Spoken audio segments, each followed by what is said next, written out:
walilaallu akkuma asirratti argitan gabatee kanarratti yookiin bilbila kanarratti argitan wabiin diraamaa akkamii seenaa akkamii akka dabarse maal keessa akka tare walilaallachuu dhugaa mucaan kun hammam inni akka miidhame gocha isheen irratti raawwachaa turte takka takkaan diraamaa irratti takka takkaan hojjetaa deema jechuudha seenaa jireenya isaa keessaan baane hojjetaa deema jechuudha ammallee wabiin dhugumatti jaalala aayuutiin akka miidhamaa ture mee viidiyoo kana ilaalaa yeroo tokko walitti deebina. Jira tolina jechuudha abaaboodhaan jechuudha shamarran ammaa furtuu konkolaataa fa'aa barbaadu waan jedhus jira keessa beektonni warri shamara ayyaa jiran ammarratti akkas jechaa jiranii mi'aan jalqaba abaaboo maayyaaleet yoo didame immoo qulfii seenotiraakii illee ta'uu barbaadee kiraa illee ta'u wama godheetti kennee na ayyuutiif kanfalaa ture wal duraa duubaan isin agarsiisa jechuudha ishee wajjin akka hin hojjenne yeroo darbe viidiyoo hojjettee turte numaayyuu na biran ga'een jettee turte isara darbe immoo ishee misirroodha amma manaa ba'uu hin dandeessu ani si dhaqee wajjin hojjenne jechuudhaaf waan biraatu dhalata jechuudha garuu gaafadheen ture peacefully Saidos ishees jechuudha deebii gaarii na deebisuu hin dandeenye kanaaf hin dhiisee nama biraa bakka buuseenii mee waanuma akka dura tahaa ture waan ishiin na gochaa turte jechuudha wareegama nan jaalala kanaaf kanfalaa ture dura duubaan ilaaltu isinitti agarsiisa baay'eetu jira irraa muraasaan isinitti agarsiisa jechuudha hordofaa isiniif kennuudha.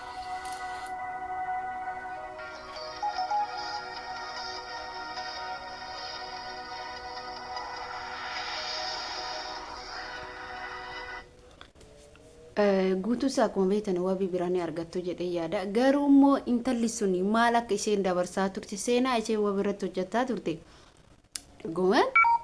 dhugumatti baay'ee ulfaataadha baay'ee dhugaan isin jedha gaafa viidiyoo isaan itti hojjetan gaafa laalutti dhugaa miira keessa nama galcha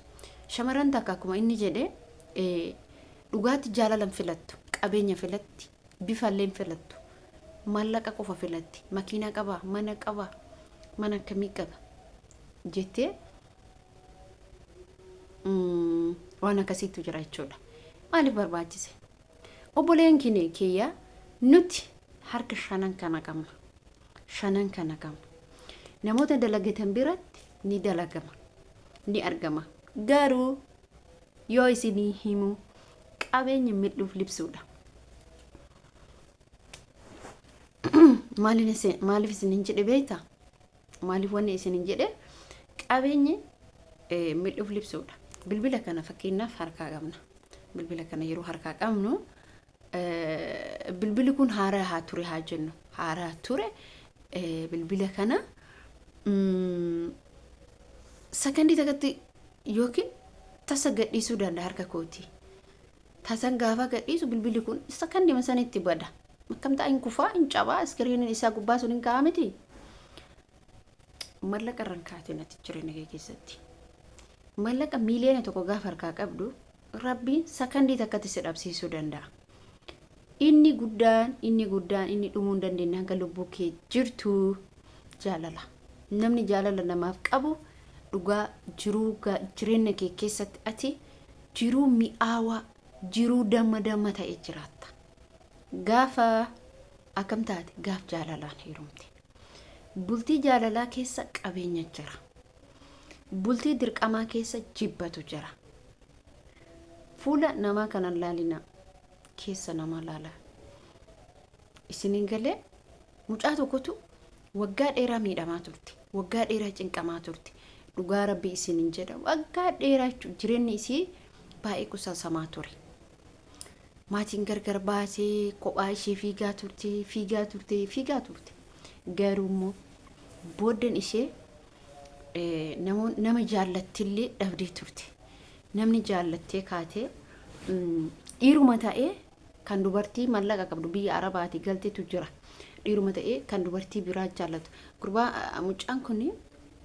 waa'ee kanaatti waa'ee mallaqaatti irraa kaafne dhugaa rabbii dubbachuuf gurbaa ture seenaa baay'ee guddaadha dhiira maqaadhaaf jechuun injiraa miti dhiironni tokko kan mallaquma duuka akka saree fiigan akka saree dubartiin takka illee mallaquma duuka akka saree fiigan dhugumatti isiniin jedha ilaa maaliif isiniin jedhe beektu gaafa kana mucaa waggaa dheeraa wajji ture waggaa dheeraa jaallatee waggaa dheeraa waan qabu wajjuma ta'aa ture dhalaan takka dhufti biyya arabaa irraa dhufti biyya faranjii irra illee dhuftu beelala dhiirota tokko tokko akka isaan saree ta'an gaafa kana dhalaan kun gaafa dhuftu mallaqa qabdi manni yeroo sanitti mana qabdi mallaqas ni qabdi ishee duraa wajji ture kana ishee duraa waggaa 6-7 wajji ture kana dhiise ishee faana kute kam duuka kute kam mallaqa qabdu san kute ofiin nama hojii qabu nama danda'u iyyuu uf bira taare garuu immoo mallaqa duuka fiiga akka sariitti jechuudha nama san hedduu isa taasisabe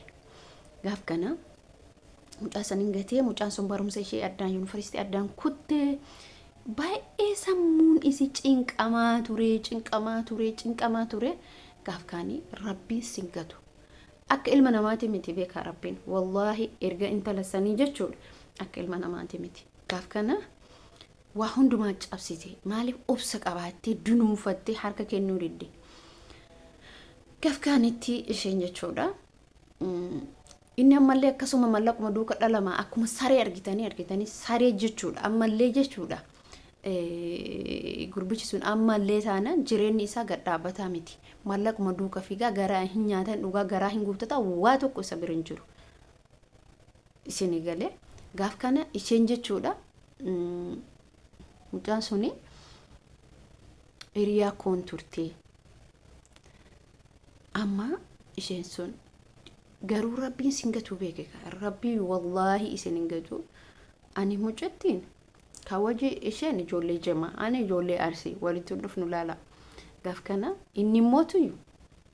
iddoo isaa yoo sanitti mu beektu garuu iddoo isaa sanitti gaaf kana nuti lafni duratti wal baranne lafa eessa biyya kamitti wal baranne yeroo jalqaba biyya ani yeroo dura deemitti wal baranne sawa mucaa takkaati wal baranne achumarraa waliin mucaa sun akkasitti wal nu barsiiste isheen biyya keessa jiraataa nama turedha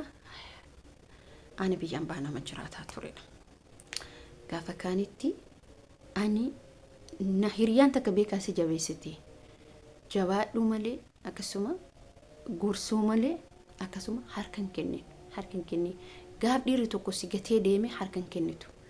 cimuu qabda jabaachuu qabda gaaf kana isheen harkan kennine dara nama isa caalaa isa jaalatu nama isa caalaa isa jaalatu argatte maaliif yoo isin jedhi isinti beekta mallaqa duukan fiigina mallaqa duuka fiiguun wanni amma wabiin hojjetaa jiru waan addaati dhugaa rabbii dubbachuuf homa addaati homa isin ajaa'ibu jechuus wantoonni inni keessa tare hammam inni ishee hojjetaa ture seenaa kana gaaf hojjete gurbaan kun gaaf viidiyoo kana akkatti kutaa ta'anu tefuufe wallahi dhasee namaaf barumsa guddaa ta'a isin galee barumsa guddaa waayoo mun dagatamne waan akkasii ta'a gaafa kaanii inta mucaa sanitti yoon isinii darbe seenaa mucaa sanii jireenyi isin amma jiraattu jireenyi addaa jiraatti jireenyi daran gurbaan sun isi yeroo jaalala gurbaan sun qabuuf caala ishee jaallata jechuudha ishee jaallata bakka guddaa isheedhaaf qaba yoo dhugaan jechuudha yoo dhugaan nama jaallatan dhaban ufii inni si gatee deeme yookiin isheen si gattee deemte nama san caalaa si jaallatu argata kana beeka dhiironni tokko akkuma dura jenne saree warri mallaqa duuka fiigan jiru dubartiin takka illee saree warri mallaqa duuka kaatu jiru harka kee shanan qabduun ati bari bishaan dhuudee bulte jaalalaane bakka guddaa walii qabaachuudha malee malleen in dhuma mallaqa irraan kaateen jaalala irra kaadhu jaalala keessa waa hedduu jira jaalala jechuun warqeedha jechuudha kanaaf isiniin jedhe ani intala sanirratti waa hundumaa isheerraan baradhe dhugaa isiniin mucaan sun hammam obsa isin qabde barumsa isii addaan kuttee deerga si gaafa gurbicha argatte barumsa san itti deebitee barattee eebbifamtee jiruun isheen jiraattu jiruu biyya ormaa jiraatu maaliif isaan qabeenyas ni qabu qabeenya biratti jaalala waliif qabu jechuudha inni immoo ammallee namichi sun ammallee